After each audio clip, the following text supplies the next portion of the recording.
Hi, I'm Scott from ProTech Engineering, and we're going to do a machine overview of the ProTech bagger, starting with the gas engine. This is the Honda gas engine we're using for this particular model. It's 11 horse Honda pull start engine. This is the hydraulic reservoir that holds the hydraulic fluid that operates the system. You'll find on the back of the Honda engine is a pump mount bracket containing Lovejoy couplers and the pump which pumps the hydraulic fluid through the system.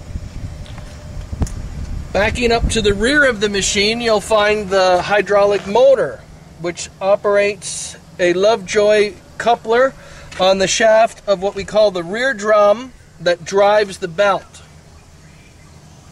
This is the belt with cleating on it, which helps draw the soil and mulch out. Here we have what we call a take-up bearing, which slides back and forth in this track to align the belt.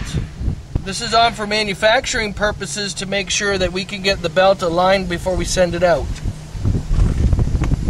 Here you can see a tab that's bolted to the machine that holds the rollers that the belt rolls on. These are sealed units and you would not need to worry about them. The machine has access doors with large wing nuts to open. These doors are good so that you can open the machine and clean the product out between materials. Now moving to the front of the machine, you see what we call the spout. This spout directs the material coming off the belt into your bag. This machine is not adjusted to operate right now, it's adjusted for shipping. When you go to operate the machine, you lift the machine with the forklift, and there's a series of holes drilled in the yellow leg to pin to the preferred height to operate. At this point, the pedestal that the bag will sit on, which is below here, can be lowered to the desired height specific to your bag size, which would clamp in between here. Now let's go back to the front of the machine up higher here. This is a gate that can be adjusted for the flow of material coming out of the machine. Different materials, the desired height of the gate can be changed. This is the foot pedal that controls the belt. When you activate the foot pedal, the belt activates until either the weight is met or you let your foot off the pedal. There are also take-up units on the front of this machine, the same as what I had showed in the back. These are to be adjusted to tighten the belt and to adjust the belt side to side. If you put weight in the machine and the belt doesn't want to go, but the rear drum and motor is turning, likely the belt needs to be snugged up this way.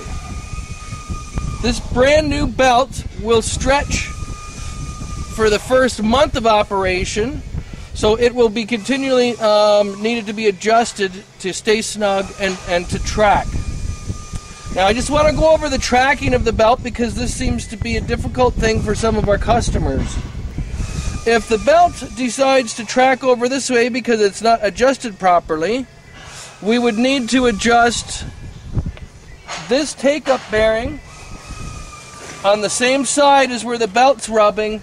We would want to drive the belt forward and initially sending the belt back over this way.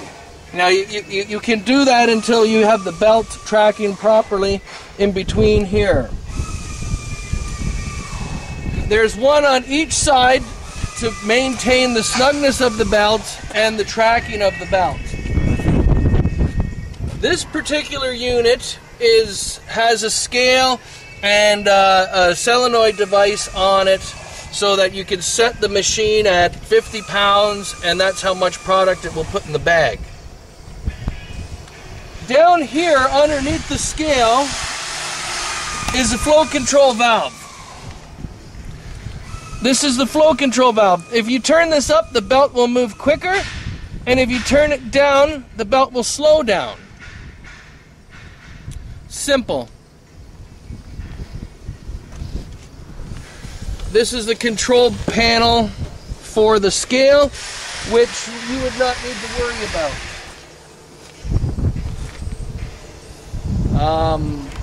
All the machines before they leave here are tested, filled with fluid and fuel. I'd like to go back to the gas engine for a moment to say the gas engine has an oil alert, which means it will not start unless there's enough oil in it, which is a very nice safety feature. If you look down to the side of the engine, you'll see the oil fill, and across from it you'll see a plug. To change the oil, you would remove that plug. Other than that, we're not going to get into any part numbers or anything. You'll have my phone number, and you will have a description of what you would need to purchase from us, so you can call and we can guide you through any difficulties you're having. You can edit it. Okay, I'm back. This is for those that have bought the machine with the scale system on it. This here is the scale readout, which is going to determine the weight that the belt stops when you're filling your bag. So first of all, you press power.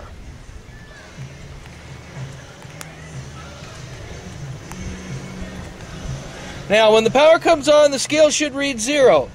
If the scale doesn't read 0, we will zero the scale, which will make it read 0. Now, to set your set point of your target weight that you want to put in the bag, press set point. Wait till that comes up and starts flashing. Right now I have it set at 50. For the video, I'll change it to 60. Now it's set at 60. We press enter. We press 0 once, twice. It says wait. We wait. Now the machine is ready to fill the bag to 60 pounds. Power off. One thing that you have to be sure of is that when the machine is shipped to you, that the scale is not locked out. There are bolts underneath here. You can't see them from here, but there's a bolt off this bottom frame, this black frame, going up to the next one. And that's to take the stress off the scale during shipping so the vibrations don't mess up the scale underneath. So the machine will need to be lifted up when you receive it.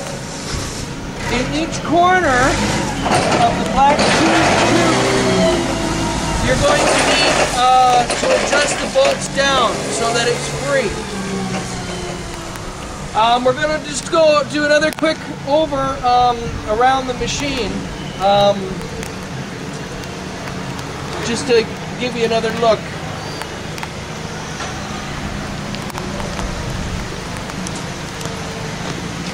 Spout, clamps to hold the bag, the weight platform, the adjustable legs, foot pedal, front gate chute plate, interior rollers, take-up bearings to adjust the belt to make sure it's tight. There's one in the rear as well. The drive drum, belt,